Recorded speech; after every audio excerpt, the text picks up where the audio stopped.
Torbin in Arizona. Torbin, Hi, hi, you're on the air. How can we help you tonight? Torbin. Yeah, so first of all, I just wanted to say thank you to V because being non-binary as well, it's really good to see representation. I don't get to see a lot of fellow NBs. Hello, fellow NB. What can we help you with? So I am wanting to legally change my name, but it's really complicated because so I'm a second-year medical student, and so normally I would wait to get this done, but I need to do it now. Otherwise, I will be dead named on my medical license forever, and that's a really difficult process. But the reason why I'm hesitant to do it now is because I come from a very evangelical family. And so I don't want to be, I'm not out with them about that. I am out with them about being atheist and being gay, but they weren't super supportive. So I'm hesitant to come out to them about that. So that's just kind of why I'm trying to figure out if I want to start that process now or if I should wait. Sure. Yeah. Oof. I mean, I totally get the timing of that. That makes so much sense that you'd want to get that done now. Are you changing your first and last name or just first name? Just my first name.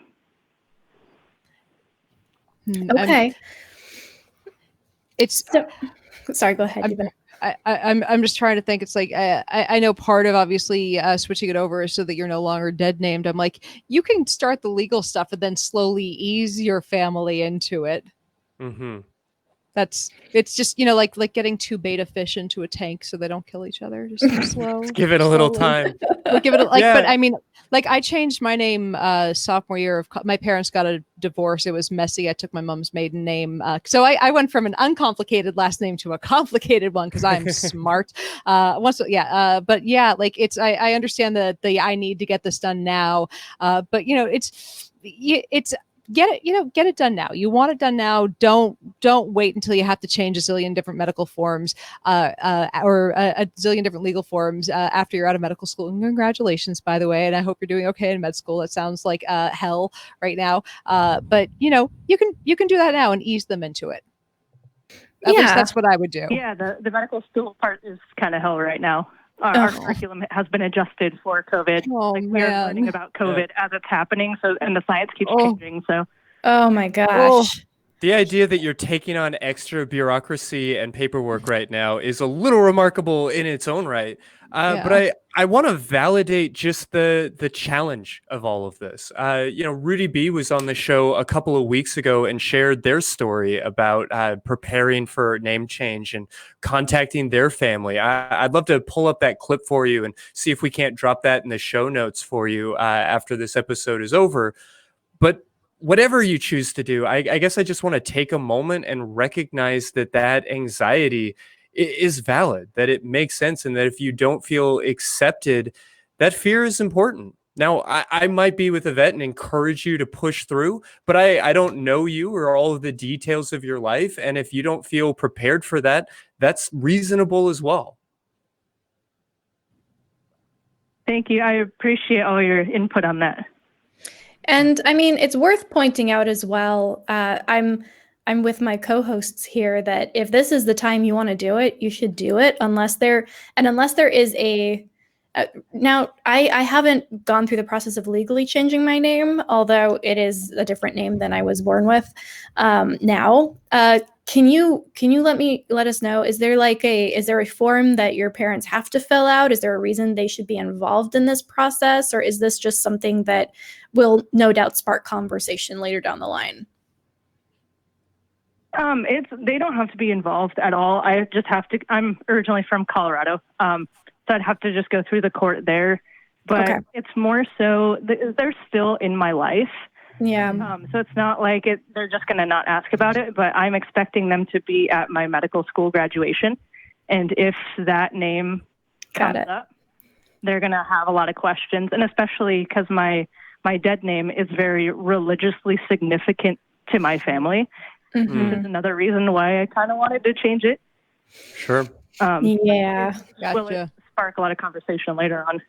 Yeah. Well, first of all, I can't think of a more awesome coming out moment than going up to get your medical degree under your new name and be like, bam.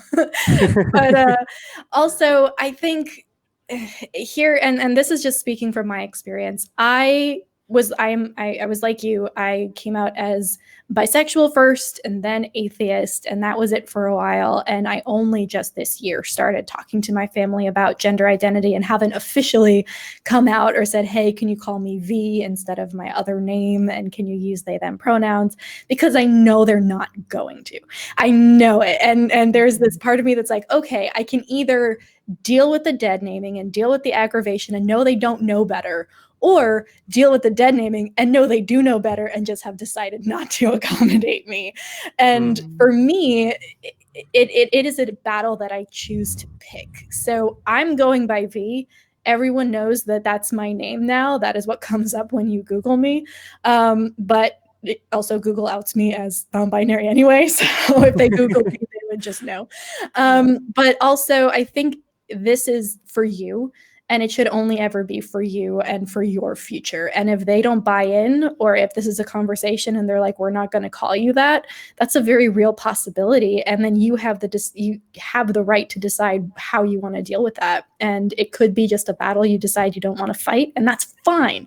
You're not less of a non-binary person because you allow somebody to call you a name that they prefer. That means that they're being a dick and that you're being accommodating and choosing your battles and investing your emotions wisely. But yeah, for me, it would be go get it done because you have a valid reason that this is one, you need to do it, and it makes total sense. If you want to come out when you get your grad degree, like that would be amazing, but that's just my opinion. And also understand that this might be a thing that they just don't accommodate, and then you get to decide how you react to that. And there is no right non-binary way to do that. You can accommodate them not accommodating you, which makes you the bigger person and makes you a better person. Or if it's too emotionally stressful, you can decide to put up some boundaries there. But yeah, I'd say go for it. And also temper your expectations, because unfortunately, there are still people who just can't or refuse to get it. And there was some really good advice that Dan Savage from the Savage Lovecast gives out fairly regularly when someone's talking about coming out to their parents and them not accepting either them being gay or trans or non-binary. And it's that as an adult child of adult parents, one thing that you have to leverage over your parents is your time.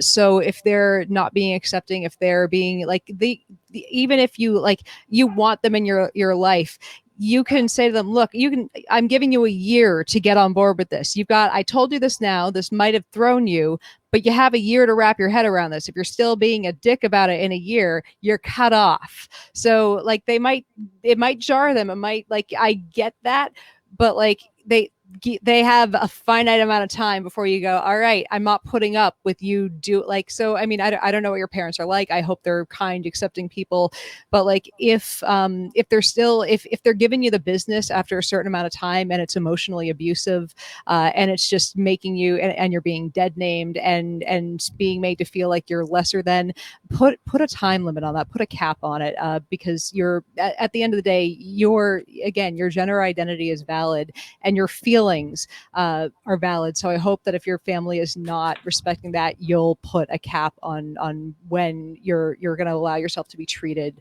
unkindly, if that's the reaction from them. Mm-hmm. Well, and I want to be sensitive in putting my story anywhere next to V's or to yours, Torbin, because it sounds like this name is triggering. It's uncomfortable and has some deep roots to it. And if that's the case, and it's not how you want to be called, then everything that we've said is incredibly important to remember. I want to say for my own story that I still allow or even actually prefer and choose that my family, that my old friends continue to call me by my birth name. Whenever I see my two best friends from high school are still two of the most important people in my life. And when they occasionally call me Christy because they're, talking to somebody I've met more recently, it always throws me off a little bit, makes me a little bit uncomfortable. And, you know, my own gender experiences and my own like religious history with my birth name and those kinds of things aren't as painful and triggering as many other people's stories. But I do want to say to you and to anybody else listening that it's also valid to enjoy that kind of time capsule, that piece of your life, or maybe that opportunity to identify with maybe who you used to be in some way. Yeah, So thanks for it's a whole lot of options, guys. Like that helps a lot. Well, congratulations on second year of med school, and good luck as you continue this process. Feel free to call back in and let us know how it goes. If you have the conversation with your family, if they take it well, we'd love to hear some good news. If they don't take it well and you want to vent or get examples of next steps, or just feel some community, feel free to jump back in and give us another call. For sure, that'd be awesome. And maybe someday when I'm out of residency and this COVID thing isn't a huge deal, I can come hang out in Austin. Oh, hey, yes. Yay. Check out the library. Definitely. It's a good time. All right. Thanks for calling in, Torbin. Have a good rest of your night. Bye.